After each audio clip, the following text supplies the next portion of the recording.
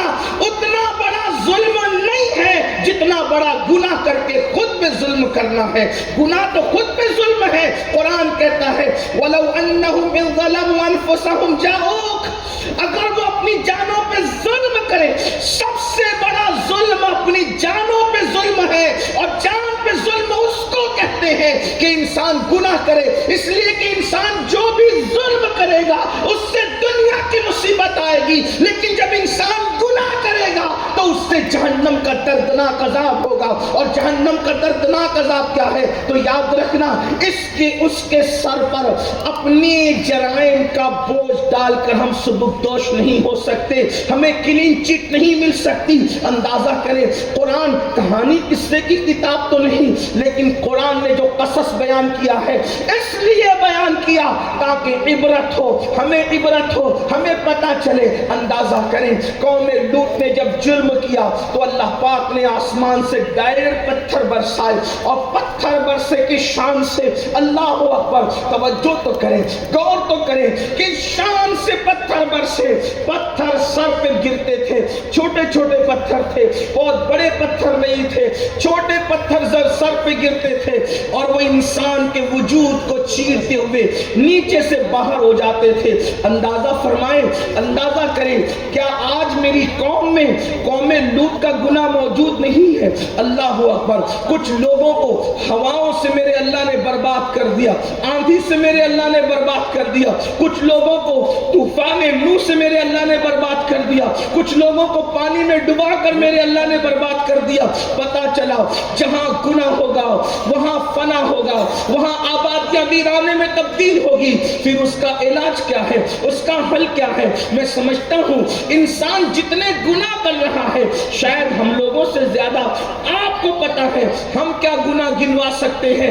آپ کو جو گناہ کے بارے میں علم ہے، اللہ اکبر، قوم لوط کا عمل اس قوم کے اندر موجود، قوم عاد کا گناہ اس قوم کے اندر موجود، قوم سمود کا گناہ اس قوم کے اندر موجود، اللہ اکبر، قوم شعیب کا گناہ اس قوم کے اندر موجود، قوم نوح کا گناہ اس قوم کے اندر موجود. وہ کون سا گناہ ہے جو ہم نہیں کر رہے ہیں؟ یاد رکھنا، انہوں نے تو دو چار گناہ کیے اور اس کے بعد ان پہ پتھر برس گئے، ان پہ ہوائیں آ گئی، ان پہ سیلاب آ گیا، ان پہ آندھیاں آ گئی، اللہ اکبر، ان پہ زلزلے آ گئے، ان پہ چنگاڑ آ گئی، اللہ اکبر. کبھی کبھی ان پہ جوؤں کا عذاب آیا، ان پر خون کا عذاب آیا، ان پر دیمک کا عذاب آیا، ان پر مینڈک کا عذاب آیا، طرح ان پہ الگ الگ قسم کے عذابات آتے رہے. لیکن مسلمانوں، آج اجتماعی طور پر ہم پر اس لیے عذاب نہیں آتا، اس لیے کہ ہمارے درمیان آمنہ کے لال مصطفیٰ جان رحمت اللہ کے محبوب موجود ہے. اور میرے امام نے اس کو بڑے خوبصورت انداز میں دو مصروں میں بیان فرمایا. ارشاد فرماتے ہیں انت فیہم نے عدو کو بھی لیا دامن میں، انت فیہم نے عدو کو بھی لیا دامن میں.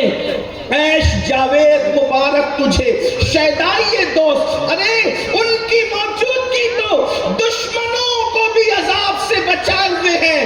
اگر تو رسول اللہ کا وفادار ہو جائے، جب دشمنوں کو ان کی موجودگی بچا سکتی ہے تو حضور کا وفادار ہوگا، اس دنیا میں بھی عذاب سے بچے گا، آخرت میں بھی عذاب سے بچے گا. اس شان سے کہ ڈھونڈائی کرے صدر قیامت کے سپاہی، وہ کس کو ملے جو تیرے دامن میں چھپا ہو. انسان آئے تو دامن میں، آج انسان حضور کے دامن میں آنے کی بجائے گناہوں کے دامن میں آ رہا ہے، جرائم کے دامن میں آ رہا ہے. اللہ کے بندو، جہاں گناہ ہے وہاں فنا ہے، اور اگر گناہوں کے وبال سے، جرائم سے بچنا ہے تو آئیے اس کا بہترین علاج یہ ہے کہ اللہ کی بارگاہ میں گڑ گڑاؤ، اللہ کی بارگاہ میں سچی توبہ کرو. ایک حدیث پاک مشکات شریف کی پیش کر کے اپنی بات کو مکمل کرتا ہوں. اللہ اکبر، اللہ کے سچے نبی صادق و مصدوق مصطفیٰ کریم رؤوف الرحیم صلی اللہ علیہ وآلہ وسلم ارشاد فرماتے ہیں، حدیث پاک کا مفہوم ہے، حدیث قدسی ہے.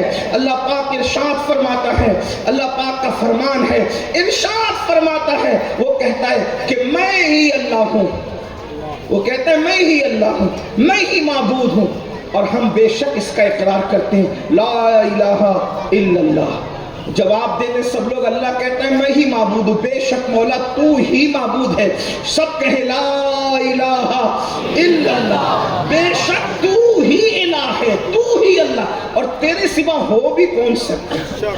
اس لیے کہ ہم نے تجھے دیکھا نہیں، لیکن انشاءاللہ جنت میں تیرا دیدار کریں گے. مگر ہمیں اندازہ یہ ہوتا ہے جب تیرا بنایا ہوا یوسف اتنا خوبصورت ہے، تیرا بنایا ہوا ابراہیم اتنا خوبصورت ہے، تیرا بنایا ہوا آمینہ کا لال اتنا خوبصورت ہے، جس کو تو نے بنایا ہے ان کے حسن کی کوئی مثال نہیں ہے، تو بنانے والے کے حسن کا عالم کیا؟ نعرہ تکبیر، نعرہ رسالت، اولاد غوث مانے تو کس کو مانے؟ تھوڑا ٹائم بچانے، صرف 2 نعرے لگائیں ٹائم بچانے کے لیے. سب نعروں کو مانتا ہوں لیکن اختلاف کسی نعرے سے، تکبیر اور رسالت کا نعرہ صرف ٹائم بچانے کے لیے آج کے دن. توجہ آپ کی. تو جیسا کوئی ہو، اور ہو بھی جب تیرے بنائے ہوئے جیسے کوئی نہیں. محبوب تو بہت بڑی چیز ہے، اگر آپ کی توجہ ہے تو غور فرمائیں. محبوب تو بہت بڑی چیز ہے، وہ تو بہت طاقتور ہے. تیرا حبیب اتنا طاقتور ہے کہ اشارہ کرے تو چاند ٹکڑے ہو جائے. ہم تو لوگوں کو کہتے ہیں لاؤ نا کوئی ایسا پہلوان جس کے اشارے سے کاغذ ٹکڑے ہو جائے. بڑے سے بڑے پہلوان سے کاغذ ٹکڑے نہیں ہوتا، بلکہ ایک اشارے سے کاغذ ٹکڑے نہیں ہوتا. اشارہ تو دور کی بات، انگلی سے ایک انگلی سے کاغذ ٹکڑے نہیں ہوتا. وہ کیا انگلی ہوگی محبوب کی کہ اشارے سے چاند ٹکڑے ہو گیا. اور صرف ٹکڑے نہیں ہوا، ٹکڑے کرنا بھی تو لوگ بہت جانتے ہیں، لیکن حضور نے صرف توڑا نہیں بلکہ جوڑ کر بتا دیا کہ توڑتے بھی ہیں اور جوڑتے بھی ہیں. حالانکہ توجہ فرمائے، چھری کاٹنے کا کام تو کر سکتی ہے مگر چھری جوڑنے کا، جو چیز کاٹتی ہے وہ چیز جوڑ نہیں سکتی، اور جو چیز جوڑتی ہے وہ کاٹ نہیں سکتی. چھری کاٹ سکتی ہے، جوڑ نہیں سکتی. سوئی دھاگا جوڑ سکتا ہے مگر کاٹ نہیں سکتا. لیکن حضور کی ایک ہی انگلی ہے، ایک لمحے میں اشارہ کرے تو ٹوٹ جائے، ایک لمحے میں اشارہ کرے تو جڑ جائے. ایک ہی انگلی ہے. کس کی؟ محبوب کی. قربان جائیں، جب بنے ہوئے کی یہ شان ہے تو بنانے والے کی شان ہے. وہ تو بہت طاقتور ہے، بہت ان کی طاقت ہے. لیکن دنیا میں سب سے کمزور چیز کیا ہے پتہ ہے تمہیں؟ سب سے کمزور چیز دنیا میں کیا ہے؟ تو اس کو محققین کہتے ہیں دنیا میں سب سے جو کمزور چیز ہے اسے مکڑی کا جالا کہتے ہیں. بلکہ اس پہ قرآن بھی شاہد ہے. قرآن نے بھی مکڑی کے جالے کو بہت کمزور ثابت کیا. اس کو عربی میں ہمارے علماء تار عنکبوت کہتے ہیں. مکڑی کو عنکبوت کہا جاتا ہے، اور اس کے جالے کو جو وہ بنتی ہے تار ہوتے ہیں. کتنا کمزور ہے وہ کہ اگر ایک دن کا نہیں بلکہ چند گھنٹے کا بچہ جو ابھی آج ہی پیدا ہوا، اس کی انگلی اگر لگ جائے تو وہ مکڑی کا جالا ٹوٹ جائے. کتنا کمزور ہے. ایک دن کا بچہ اس کو توڑ سکتا ہے. مگر جس خوبی کے ساتھ مکڑی جالا بناتی ہے، آج تک دنیا میں کوئی سائنسداں ایسا پیدا نہیں ہوا کہ اسی خوبی کے ساتھ مکڑی کی جالے کی طرح وہ کوئی جالا بنا سکے. آپ اندازہ فرمائیں، غور فرمائیں، توجہ کریں.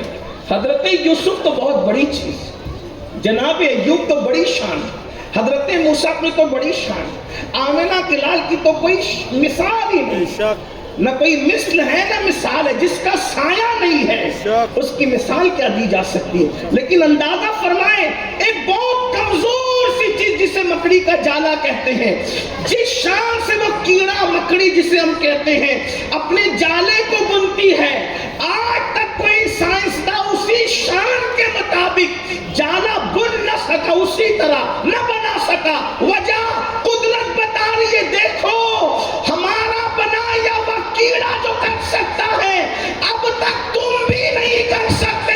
جب ہمارے بنا ہوئے کیڑوں کے مقابلے میں تم نہیں آ سکتے تو ہمارا مقابلہ. نعرہ تکبیر، اس کی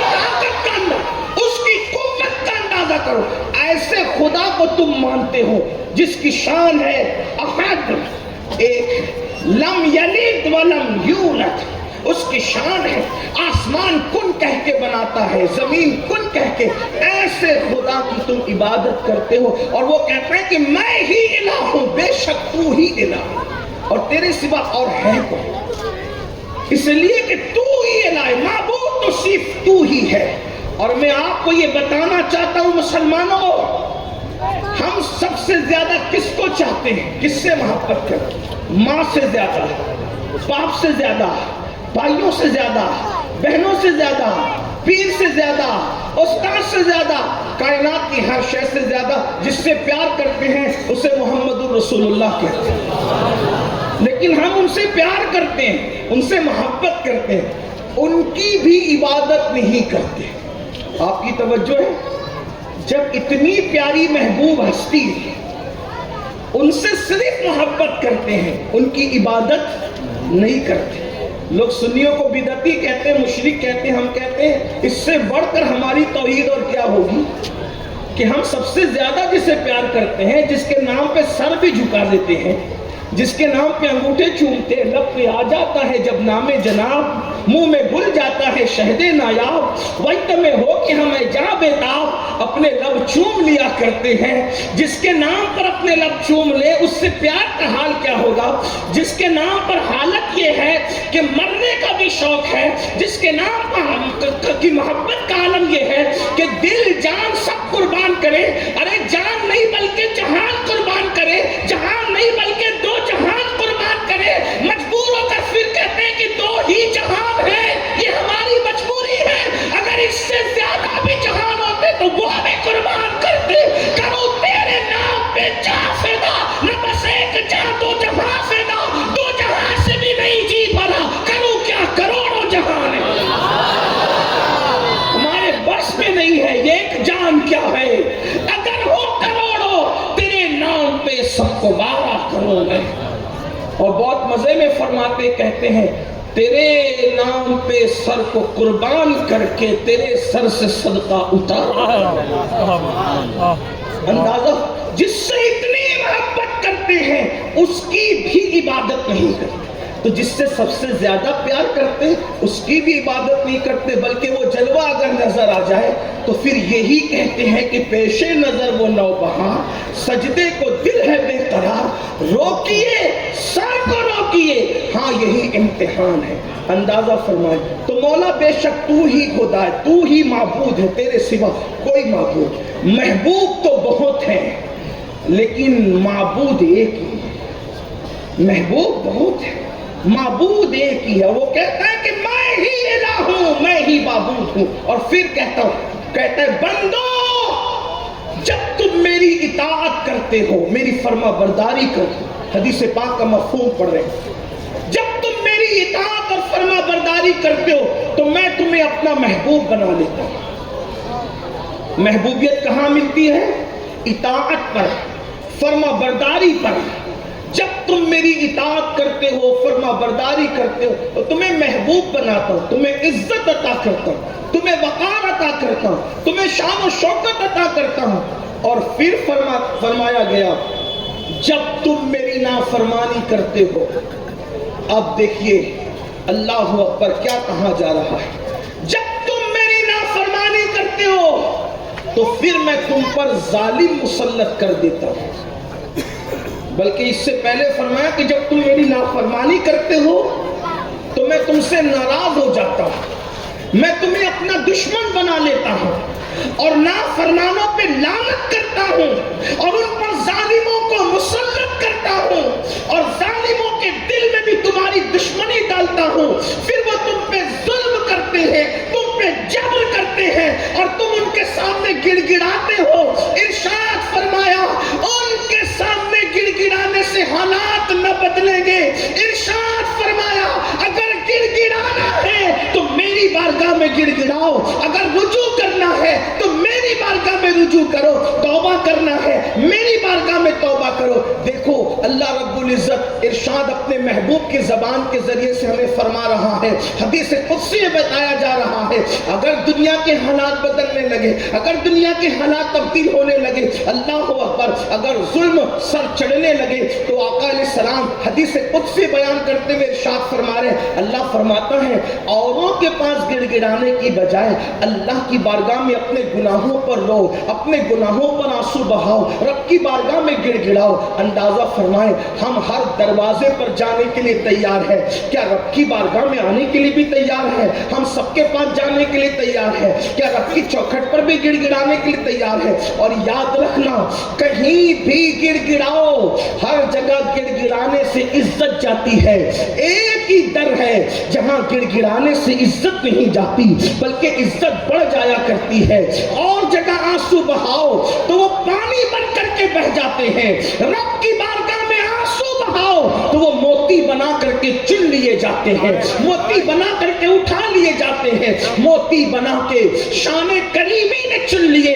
قطرے جو تھے میرے عرق انفعال کے، اللہ اکبر، یہ آنسو جو اللہ کی محبت میں گرتے ہیں، اللہ رب العزت کی محبت میں گرتے ہیں، یہ جہنم کی آگ کو ٹھنڈا کرنے کی طاقت رکھتے ہیں، جہنم کی آگ کو سرد کرنے کی قوت اور صلاحیت رکھتے ہیں۔ اس لیے اللہ کے بندو رب کی بارگاہ میں رجوع کرو، رب کی بارگاہ میں گڑ گڑاؤ۔ اللہ اکبر، جب تک میری قوم کے جوان راتوں کو رونے والے تھے، رب کی بارگاہ میں گڑ گڑانے والے تھے، آہو بکا کرنے والے تھے، تب تک حالت یہ تھی ہر جگہ مسلمان عزت پاتا تھا، ہر جگہ مسلمان وقار پاتا تھا، ہر جگہ مسلمان جو ہے آبرو کے ساتھ زندگی گزارتا تھا۔ حالت یہ تھی دی اذانیں کبھی یورپ کے کلیساؤں میں، دی اذانیں کبھی یورپ کے کلیساؤں میں اور افریقہ کے تپتے ہوئے صحراؤں میں، دشت تو دشت ہے دریا بھی نہ چھوڑے ہم نے، بحر ظلمات میں دوڑا دیے گھوڑے ہم نے۔ اپنے قائد اپنے امیر کی آمد پر بطور شکر اللہ کا ذکر بلند کرے، نعرہ تکبیر۔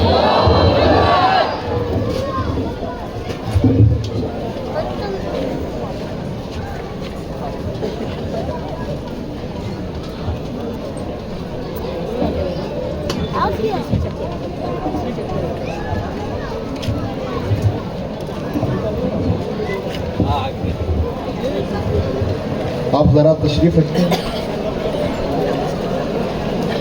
عطائی مفتی اعظم ہند دائی کبیر حضور امیر رسول اللہ علیہ السلام حضرت علامہ مولانا شاہ صاحب اللہ ربی زمین تشریف لا چکے ہیں، لہذا آپ لوگ بالکل خاموشی کے ساتھ بیٹھے رہیں، انشاءاللہ تعالی حضرت کا خطاب ہوگا، اس کے بعد دستار ہوگی۔ نعرہ تکبیر، نعرہ رسالت۔